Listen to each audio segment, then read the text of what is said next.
श्री स्वामी समर्थ. स्वामींचा आशीर्वाद या चॅनेलवर आपले स्वागत आहे. स्वामी आपल्या सर्व चांगल्या इच्छा पूर्ण करत ही स्वामींच्या चरणी प्रार्थना. तर बघा, उद्या आहे शुक्रवार पुत्रदा एकादशी. तर श्रावण महिन्यातील पुत्रदा एकादशीला अत्यंत महत्त्व आहे. या दिवशी पुत्रदा एकादशीच्या दिवशी आपल्याला भगवान विष्णू यांची सर्वात प्रभावी सेवा करायची आहे. आणि त्यानंतर बघा, या दिवशी आपल्या मुलांच्या आरोग्यासाठी, त्यांच्या रक्षणासाठी आणि त्यांच्या उज्ज्वल भविष्यासाठी सुद्धा आपल्याला उपाय करायचे असतात. त्याचबरोबर बघा, या पुत्रदा एकादशीच्या दिवशी आपल्याला संध्याकाळी एका ठिकाणी दिवा लावायचा आहे. तो दिवा लावल्याने आपल्या घरातील सर्व दरिद्रता दूर होते. आपल्या घरामध्ये सुख, शांती, समृद्धी येते आणि भगवान विष्णू यांचा आपल्यावर कृपाशीर्वाद राहतो. आणि त्याचबरोबर बघा, आपल्या घरातील सर्व दरिद्रता दूर होऊन आपली कठीणातील कठीण सर्व इच्छा पूर्ण होतात. तर या पुत्रदा एकादशीचे अत्यंत महत्त्व आहे. या पुत्रदा एकादशीला जर आपण भगवान विष्णू यांची मनापासून सेवा आराधना केली तर भगवान विष्णू आपल्यावर प्रसन्न तर होतातच, त्याचबरोबर माता लक्ष्मीचाही आपल्यावर कृपाशीर्वाद राहतो आणि आपल्या घरातील सर्व दरिद्रता, नकारात्मकता, बाहेरील बाधा असेल किंवा वाईट बाधा असतील, ज्या सर्व काही समस्या असतील त्या सर्व दूर होतात आणि आपल्या मनातील सर्व इच्छा मनोकामना पूर्ण होतात. तर बघा, या दिवशी संध्याकाळी आपल्याला एक दिवा लावायचा आहे. तर बघा, दिवा लावत असताना आपल्याला कणकेचा दिवा बनवायचा आहे आणि त्या कणकेमध्ये आपल्याला थोडीशी हळद टाकायची आहे. आणि अशा प्रकारे आपल्याला एक छोटासा दिवा तयार करायचा आहे.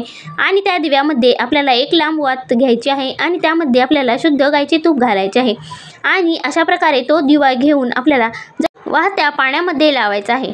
आणि जर बघा, तुमच्या घराजवळ किंवा तुमच्या गावामध्ये आसपास जर वाहते पाणी नसेल तर तो दिवा आपल्याला वडाच्या किंवा पिंपळाच्या झाडाखाली लावायचा आहे.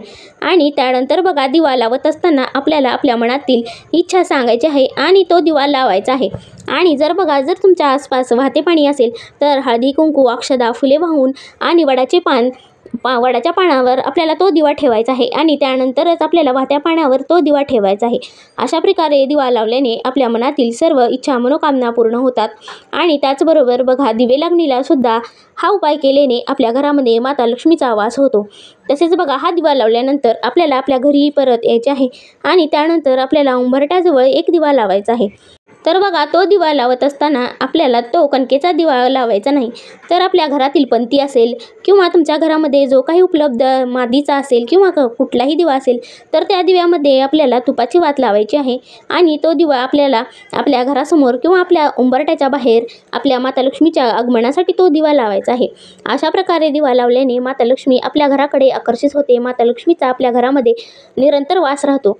आणि अशा प्रकारे जर तुम्ही या तिन्ही सांजेला दिवा लावला तर माता लक्ष्मीचा आपल्या घरामध्ये अखंड वास राहतो. आपल्या घरातील सर्व दरिद्रता बाहेर जाते, नकारात्मकता बाहेर जाते. आपल्या घरातील जी काही निगेटिव्हिटी आहे किंवा आपल्या घरातील जी काही दरिद्रता आहे ती सुद्धा काढता पाय घेते. आणि आपल्या घरामध्ये जर वास्तुदोष निर्माण झाला असेल किंवा आपल्याला वाटत असेल आपल्या घरामध्ये वाईट शक्तींचा वास आहे, वाईट बाधा आहेत, अशा प्रकारे सर्व गोष्टी असतील त्या सुद्धा आपल्या घरातून काढता पाय घेतात. म्हणूनच पुत्रदा एकादशीच्या दिवशी संध्याकाळच्या वेळेला आपल्याला हा उपाय करायचा आहे. आणि या उपायाने आपल्या सर्व इच्छा मनोकामना तर पूर्ण होतात, त्याचबरोबर आपल्या घरातील सर्व दरिद्रता सुद्धा दूर होते. म्हणूनच बघा, या पुत्रदा एकादशीच्या दिवशी हा उपाय तुम्ही नक्की करून पहा. आणि त्याचबरोबर बघा, आजच्या व्हिडिओमधील माहिती तुम्हाला कशी वाटली हे नक्की कमेंट करून सांगा व आपल्या स्वामींचा आशीर्वाद या चॅनेलला सबस्क्राईब करा. श्री स्वामी समर्थ.